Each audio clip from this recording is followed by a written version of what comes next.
بار بھی ہم ان سے علمی طور پر بھی استفادہ کریں گے۔ لہٰذا جب سے ملتمس ہوں کہ آپ تشریف لائیں اور اپنے خیالات کا اظہار فرمائیں۔ میری مراد حضرت علامہ صاحبزادہ ظہیر امین نقشبندی سے۔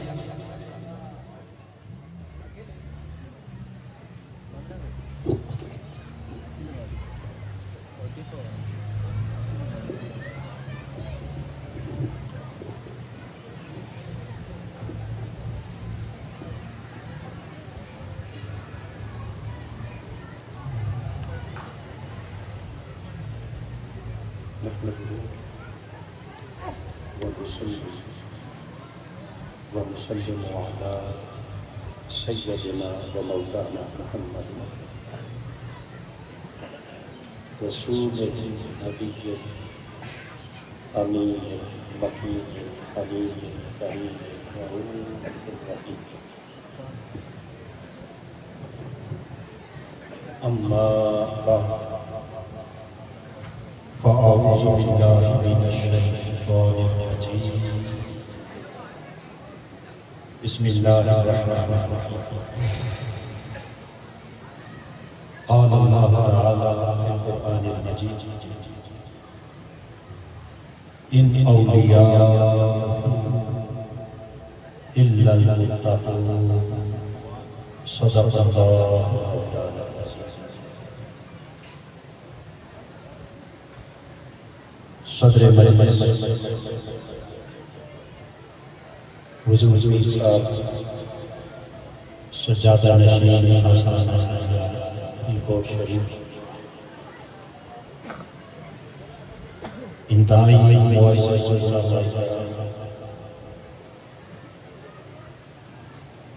اور 3 دن سے کشمیر سے لے کے کراچی دور دراز سے اس آستانہ پر حاضر ہونے والے جملہ برادران خالق کائنات کا بے حد و بے حساب احسان ہے جس کی توفیق سے آج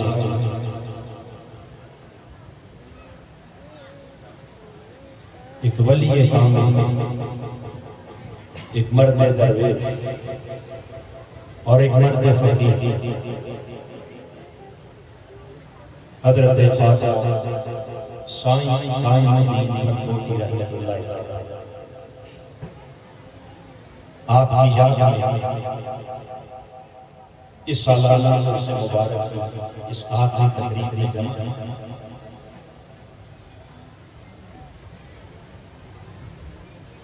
آستانہ ولایت اور ایک ولی کامل کی یاد ایسے موقع پر میں کوئی زیادہ لمبا خطاب نہیں کرنا چاہتا، چند جملے بتانا یہ مقصود ہے کہ آستانہ ولایت پہ آنے والا ذرا سوچو تو صحیح کہ ولایت کیا ہے، بولیے ولایت کیا ہے اور ولی کون؟ خالق کائنات قرآن مجید کی سورہ نحل کے اندر اس کی 34ویں آیت کریمہ ہے، ارشاد فرمایا ان اولیاء الا المتقون، اس کے اولیاء یعنی اللہ کے دوست اور اللہ کے مقرب بندے صرف وہی ہیں جو صاحبان تقوی۔ اب اس آیت کریمہ کا اگر شان نزول اور اس کا پس منظر دیکھیں تو خالق کائنات نے دراصل خطاب کیا قریش کے سرداروں سے، جنہیں اپنی قوم پر، اپنے قبیلے پر، اپنے حسب اور نسب پر بڑا ناز تھا، اور پھر مکہ کے سب سے عالی قبیلے کے افراد ہونے کے ساتھ ساتھ چونکہ وہ کعبۃ اللہ کے متولی بھی تھے۔ خالق کائنات کا اس روئے زمین پر پہلا گھر کعبۃ اللہ، اس کعبے کے وہ متولی مجاور تھے۔ لہذا انہیں اپنے حسب اور نسب پر بھی بڑا ناز تھا، انہیں کعبۃ اللہ کی اس مجاوری پر بھی بڑا فخر تھا۔ خالق کائنات نے فرمایا، اے میرے حبیب، آپ قیامت تک کائنات انسانی کو بتا دیں کہ میری دوستی کا معیار حسب اور نسب نہیں، میری ولایت کا معیار قوم اور قبیلہ نہیں، میری ولایت اور دوستی کا معیار اونچا عالی خاندان نہیں، میری ولایت اور دوستی کا معیار خالی کعبۃ اللہ کی متولی ہونا اور کعبے کا مجاور ہونا نہیں، بلکہ میری ولایت کا ایک ہی معیار ہے، ان اولیاءہ الا المتقون۔ میں اپنی دوستی کا شرف صرف اسی کو عطا کرتا ہوں جو بہ کرے تقوی بن کر میری بارگاہ میں آ جائے۔ لہذا حاضرین محترم، قرآن مجید کے اس کتاب کو اگر سامنے رکھ لیں تو اگر قریش جیسا عالی قبیلہ اور عالی نسب اور کعبۃ اللہ کی مجاوری اور کعبۃ اللہ کا متولی ہونا یہ کوئی چھوٹی بات نہیں۔ لہذا آج اگر کوئی کسی خاندان سے تعلق رکھتا ہے، کسی قبیلے سے تعلق رکھتا ہے، کسی بڑے سے بڑے آستانے کا وہ اگر وہ مجاور بن کے بیٹھا ہے، متولی بن کے بیٹھا ہے، تو یاد رکھ لینا، خالی مجاوری سے ولایت نہیں ملتی، ولایت ملتی ہے تو فقط تقوی سے ملتی۔ کوئی یہ نہ سمجھے کہ میں اتنے بڑے آستانے کا مجاور ہوں، وہاں کا سجادہ نشین ہوں، وہاں کا متولی ہوں، نہیں۔ اس نے کہا، ارے یہ سارے آستانے تو بات کے ہیں، سب سے پہلا تو میرا گھر ہے کعبۃ اللہ، میں نے اس کی ولایت اور اس کی مجاوری کو بھی اپنی ولایت کا بنیاد نہیں قرار دی، بلکہ ولایت کی بنیاد قرار دیا تو فقط تقوی کو قرار۔ لہذا اے میرے حبیب کے غلاموں، اللہ کی دوستی چاہتے ہو، اس کا قرب چاہتے ہو، اس کا وصال چاہتے ہو تو فقط تقوی کی راہ ہے۔ باری تعالیٰ وہ تقوی کیا ہے؟ وہ تقوی جس تقوی سے تیری محبت نصیب ہوتی ہے، تیرا قرب نصیب ہوتا ہے، تیری ولایت اور دوستی نصیب ہوتی ہے۔ آئیے قرآن مجید کا مطالعہ کریں تو تقوی پھر دو قسموں پر مشتمل ہے۔ ایک تقوی ظاہر ہے اور ایک تقوی باطن، ایک تقوی اعمال ہے اور ایک تقوی قلب ہے، ایک عمل کا تقوی ہے اور ایک دل کا تقوی ہے، اور یہ دونوں قرآن نے بیان کیا۔ تقوی اعمال، سارے نیک اعمال، نماز ہو، روزہ ہو، حج ہو، زکوٰۃ ہو، نوافل ہو، تسبیحات ہو، یہ سب حصول تقوی کا ذریعہ ہے۔ خالق کائنات نے قرآن مجید نے فرمایا، کتب علیکم الصیام کما کتب علی الذین من قبلکم لعلکم تتقون۔ یہ ماہ رمضان کے روزے ہم نے تمہیں اس لیے عطا کیے تاکہ ان روزوں کے ذریعے تمہیں تقوی نصیب ہو جائے۔ ان روزوں کے ذریعے کیا ملے؟ اور ادھر سورہ بقرہ کی ابتدائی آیات میں متقین کی صفات بیان کرتے ہوئے فرمایا، الذین یقیمون الصلاۃ، جو نماز قائم کرتے ہیں۔ معلوم ہوا کہ نماز ذریعہ تقوی، روزہ ذریعہ تقوی، حج ذریعہ تقوی ہے، اللہ کی عبادت اور بندگی ذریعہ ہے، تقوی ہے۔ مگر حاضرین محترم، یہ ہے تقوی عمل، اس سے آگے ایک تقوی ہے اور وہ ہے تقوی قلب، جسے قرآن نے دل کا تقوی کہا۔ باری تعالیٰ اگر اس تقوی کو ظاہر سے باطن میں منتقل کرنا چاہے، اپنے اعمال سے احوال میں ڈالنا چاہے اور اس تقوی کو اپنا حال بنانا چاہے تو کیسے بنے گا؟ خالق کائنات نے فرمایا، آؤ سورہ حجرات کی تیسری آیت کریمہ میں ان الذین یغضون اصواتهم عند رسول اللہ اولئک الذین امتحن اللہ قلوبهم للتقوی. فرمایا دیکھتے نہیں وہ میرے حبیب کے عاشق، وہ میرے مصطفیٰ کے غلام جو میرے محبوب کی چوکھٹ پہ آئے بیٹھے ہیں، یغضون اصواتهم اپنی آوازیں پست کر کے بیٹھے ہیں، نظریں نیچی کر کے بیٹھے ہیں، سروں کو جھکائے بیٹھے ہیں، اونچا بول نہیں بولتے کہ کہیں محبوب کی بارگاہ کی بے ادبی نہ ہو. ادب گاہیز زیر آسماں از عرش نازک تر نفس گم کر دمی آید جنید و بایزیدی جا. حاضرین محترم، یہ تقوی دل کیا ہے؟ آؤ جنید بغدادی سے پوچھو، بایزید بستامی سے پوچھو. وہ کہتے ہیں آواز کا اونچا ہونا تو ایک طرف، ہم تو سانس بھی روک کے کھڑے ہوتے ہیں، کہیں اونچا سانس ہو گیا تو محبوب کی بارگاہ کی بے ادبی. فرمایا جو اس قدر پیکر ادب بن کر، پیکر نیاز بن کر، پیکر عاجزی بن کر، پیکر انکساری بن کر، پیکر وفا بن کر حبیب جو تیرے قدموں سے لگے بیٹھے ہیں، ہمارا اعلان ہے امتحن اللہ قلوبہم للتقوی. خالق کائنات نے ان خوش نصیبوں کے دلوں کو اپنے تقوی کے لیے خود چن لیا. ان کے دلوں کو تقوی کے لیے. حاضرین محترم، دو لفظوں پر ذرا غور کرنا، بڑے جید علماء تشریف فرما ہیں. ایک ہے لعلکم تتقون، شاید تقوی مل جائے، اور ایک ہے امتحن اللہ قلوبہم، ای انتخب اللہ قلوبہم، ای اخلص اللہ قلوبہم. ارے کہاں خالی یہ امکان کے شاید مل جائے، اور کہاں وہ خود کہہ رہا ہے کہ یہ دل وہ ہے جسے ہم نے تقوی کے لیے چن لیا. یہ دل وہ ہے جسے ہم نے تقوی کے لیے خالص کر دیا. یہ دل وہ ہے جسے ہم نے تقوی کے لیے منتخب کر لیا ہے. کون سا دل جو میرے حبیب کی چوکھٹ پہ عاجزی، انکساری اور نیاز مندی کا پیکر بن کے بیٹھا ہے. یہ وہ خوش نصیب ہیں کہ جن کے دلوں کو خدا اپنے تقوی کے لیے چن لیتا. مگر جو خاص بات کہنے لگا، یہ محرم الاحرام کا مہینہ ہے، میرے آقا کی آل و عطرت کی عظیم قربانیوں کا مہینہ ہے. یہاں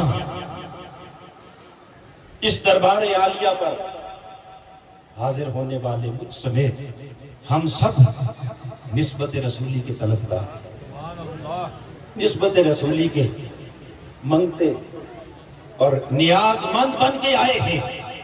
آئیے میرے آقا کی قدموں سے نسبت مل جائے.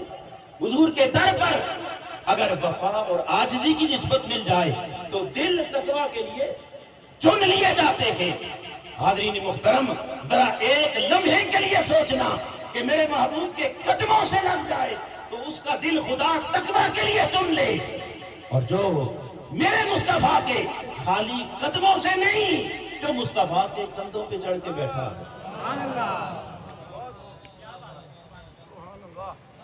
اس نے کہا اگر دل کا تقوی چاہتے ہو تو یار کے قدموں سے جڑ جاؤ، مصطفیٰ کی نسبت کے رنگ میں خود کو رنگ لو. اگر یہ غلامی کا رنگ کامل ہو گیا پھر تقوی خالی ظاہری اعمال تک نہیں رہے گا، وہ تقوی تمہارے دل کا حال بن جائے گا. حاضرین محترم، اگر محبوب کے قدموں تک رسائی ہو جائے تو تقوی ایک قلب ملتا ہے، اور جو مصطفیٰ کے کندھوں پہ چڑھ کے بیٹھا ہو، جو حضور کی زلفوں میں کھیل رہا ہو، قدموں میں بیٹھنے والے کا دل تو تقوی کے لیے چنا جاتا ہے، اور کندھوں پر سواری کرنے والے کے تقوی کا عالم کیا ہوگا. اور خالی گلیوں میں نہیں، مصطفیٰ کی مسجد ہے، مسجد نبوی، مسجد. اور میرے آقا حالت نماز میں، اور نماز بھی اکیلے نہیں، با جماعت ہے. حضور مصلی امامت پر ہے، پیچھے صحابہ صف در صف کھڑے ہیں. تاجدار کائنات اپنے سجدہ میں جاتے ہیں رب کے حضور. بات بڑے اختصار کی طرف لے جاتے ہوئے میرے آقا نے سر سجدے میں رکھا نا، تو میرے آقا کے شہزادے حضور کے نور نظر سیدہ کائنات کے لخت جگر اور ساری کائنات انسانیت کے امام، پیشوا، مقتدا اور سب ولیوں کے بھی ولی، اولیاء کے بھی سردار، سب جنتیوں کے سردار امام عالی مقام میرے آقا کی پشت مبارک پر آ کر سوار ہو جاتے ہیں۔ تاجدار کائنات کا سجدہ طویل ہو گیا، اتنا طویل ہوا، بعض روایات میں صحابہ کرام کہتے ہیں کہ ہمیں احساس ہونے لگا کہ شاید آج حالت سجدہ میں کہیں آقا کی روح تو نہیں پرواز کرا۔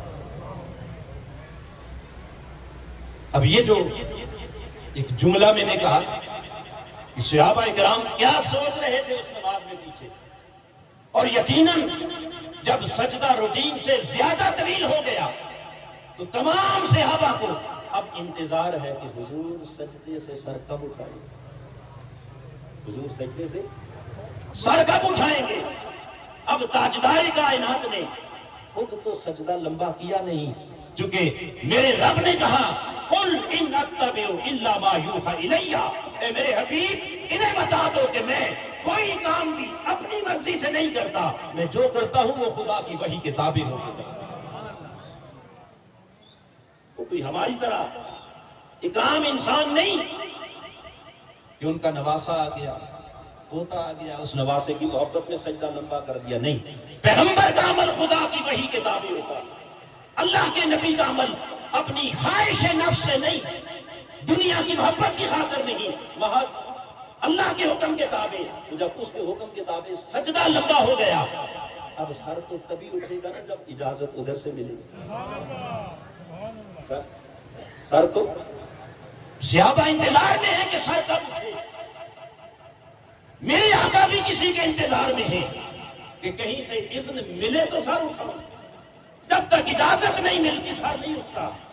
ارے لوگوں، آؤ ذرا اس منظر کو چشمے تصور میں لاؤ کہ تمام صحابہ آقا کی طرف نگاہیں لگی ہوئی، سر کب اٹھے گا؟ مصطفیٰ کی نگاہ خدا کے دربار میں لگی ہوئی کہ مولا اذن کب ملے گا؟ صحابہ حضور کو تک رہے ہیں، مصطفیٰ خدا کی طرف تک رہے ہیں۔ اب کوئی خدا سے پوچھے کہ مولا تو کسے دیکھ رہا ہے؟ صحابہ حضور کا انتظار کر رہے ہیں کہ کب سر اٹھے گا، آقا خدا کے انتظار میں اجازت کب ملے گی۔ مولا تجھے کس کا انتظار ہے، تو کسے دیکھ رہا ہے؟ ارے اس روایت کا مضمون بتا رہا ہے کہ صحابہ مصطفیٰ کے انتظار میں، مصطفیٰ خدا کے انتظار میں۔ رب نے کہا حبیب میں حسین کے انتظار میں ہوں، وہ کندھوں سے نیچے اٹھے تو میں تجھے اجازت دوں۔ جس کے ناز خدا اٹھائے، جسے مصطفیٰ کندھوں پہ بٹھائے، ذرا سوچئے اس حسین کے تقویٰ کا عالم کیا ہوگا۔ ارے جسے مصطفیٰ کے قدموں تک رسائی مل جائے اسے دل کا تقویٰ مل جاتا ہے، اور جو حضور کے پشت مبارک پر بیٹھ کے سواریاں کر رہا ہو اور جس کے اترنے کا خدا بھی انتظار کر رہا ہو۔ حاضرین محترم، اس حسین جیسا تقویٰ اس کائنات میں کسی اور کو نہ میسر آیا، بلکہ کائنات میں جسے تقویٰ ملا وہ حضور کے در سے ملا، حضور کے گھر سے ملا، آقا کی نسبت سے ملا اور حضور کی بارگاہ سے ملا، اور حضور کی نسبت کے سب سے بڑے امین حضور کے شہزادے، حضور کی نسبت کے سب سے بڑے امین جنہیں میرے آقا نے فرمایا یہ جنتی جوانوں کے سردار۔ اگر ان شہزادوں کے قدموں سے اگر تعلق کٹ گیا تو یاد رکھ لینا ساری زندگی مصطفیٰ مصطفیٰ پکارتے پھرو، تمہیں حضور کی نسبت کبھی نہیں مل سکتی۔ اگر آقا کی آل و اطاعت کے ساتھ تعلق کٹ گیا، حضور کی آل کے وفادار نہ رہے تو زندگی بھر گلے پھاڑ پھاڑ کے عشق رسول کے نعرے لگاتے رہے، غلامی مصطفیٰ کی باتیں کرتے رہو، اس کی غلامی رد ہے جس کے گلے میں غلامی حسین کا پٹا دی، جس کے گلے میں غلامی اہل بیت کا پٹا دی ہے۔ حاضرین محترم، یہ وجہ ہے کہ ہمارے مرشد عالی مقام نے جس نسبت رسولی کا ہمیں سبق پڑھایا ہے، اس نسبت رسولی میں سب سے اولین اور سب سے پہلی ترجیح وہ تاجدار کائنات کا گھر ہے، حضور کا گھرانہ ہے، حضور کی آل و اطرت ہے۔ اس آل سے جب تک نسبت نہیں جڑتی اس وقت تک آقا کی نسبت کامل، اور جب تک حضور کی نسبت کامل نہ ہو تو پھر نمازیں، روزے، حج، عمرے، وہ تقویٰ ظاہر تک تو رہتا ہے مگر وہ تقویٰ دل کا حال نہیں بن پاتا، اور جب تک ظاہر اور باطن میں تقویٰ کمال کو نہ پہنچ جائے اس وقت تک کوئی لاکھ دعوے کرتا پھرے میں فلاں فقیر کا مجاور، میں فلاں دربار کا مجاور۔ حاضرین محترم، ولایت اس شے کا نام نہیں ہے۔ خالق کائنات نے ہم پر یہ کرم کیا ہے کہ ہمیں اتنی اعلیٰ نسبت عطا کی اپنے مرشد عالی مقام کی، اور پھر اسی نسبت کا سبب حضرت خواجہ سائیں قائم الدین پھلکوٹی نے یہاں بیٹھ کے پڑھایا، پھر اسی نسبت کا سبب حضرت خواجہ فقیر محمد پھلکوٹی نے پڑھایا، پھر وہی سبق حضرت خواجہ پیر عبد القیوم پھلکوٹی نے پڑھایا، اور آج وہی پیغام اور وہی سبق ہمیں ہر سال بلکہ سال میں 2 مرتبہ اس سبق کو تازہ کرنے کے لیے، ان یادوں کو تازہ کرنے کے لیے ہمارے مرشد عالی مقام سجادہ نشین آستانہ عالیہ پھلکوٹ شریف ہمیں ہر 6 مہینے کے بعد جو پیغام دیتے ہیں وہ پیغام حضور کی نسبت کا ہے۔ اور میں نے بات ختم کرتے ہوئے چونکہ یہ مہینہ خاص طور پر تاجدار کائنات کی آل سے وفا کا مہینہ ہے، ان کے قدموں کے ساتھ اپنی نسبت کی پختگی کا مہینہ ہے، چونکہ یہ وہ مہینہ ہے کہ جس میں آپ کی وہ عظیم قربانیاں ہیں جن کا ذکر مجھ سے پہلے آپ محترم علامہ منیر عالم ہزاروی صاحب کی زبان سے سن رہے تھے کہ جنہیں نسبت والے پہچانتے ہیں اور وہ کہتے ہیں شاہ است حسین، بادشاہ است حسین، دین است حسین، دین پناہ است حسین، سرداد نہ داد دست در دست یزید، حقا کے بنا لا الہ است حسین۔ اگر اس حسینی در سے نسبت کمزور ہو گئی تو عشق رسول کے سارے دعوے دھرے کے دھرے رہ جائیں گے۔ حضور کی بارگاہ میں کبھی وہ عشق، وہ غلامی کبھی قبول، اور جب آقا کی بارگاہ سے رد کر دیا گیا تو پھر سارے اعمال مل کر بھی وہ دل کا تقویٰ نہیں دے سکتے، اور جب تک تقویٰ دل کا حال نہ بن جائے اس وقت تک اللہ کی دوستی اور اللہ کی ولایت نصیب نہیں ہو سکتی۔ یہ پیغام ہے دربار عالیہ پھلکوٹ شریف کا، یہ پیغام ہے دربار عالیہ موڑا شریف کا، اور یہ کرکس اور یہ نچوڑ ہے اس مجلس عرس کے اس پیغام اور اس میسج کا۔ خالق کائنات اسے ہمیں اپنے من کے اندر اتارنے کی توفیق عطا فرمائے، آمین وما علینا۔ اب میں دعائیہ مناجات کے لیے ملتمس ہوں جناب محمد بلال ہارونی صاحب سے کہ وہ تشریف لائیں اور دعائیہ مناجات۔ روز محشر کل کیا الہی میرا، اے دعا پیرہانا سلامت رہے، مولا خضری عمر ہو میرے پیر کی، پیر کا آستانہ سلامت رہے، ان کی نگری میں پہلا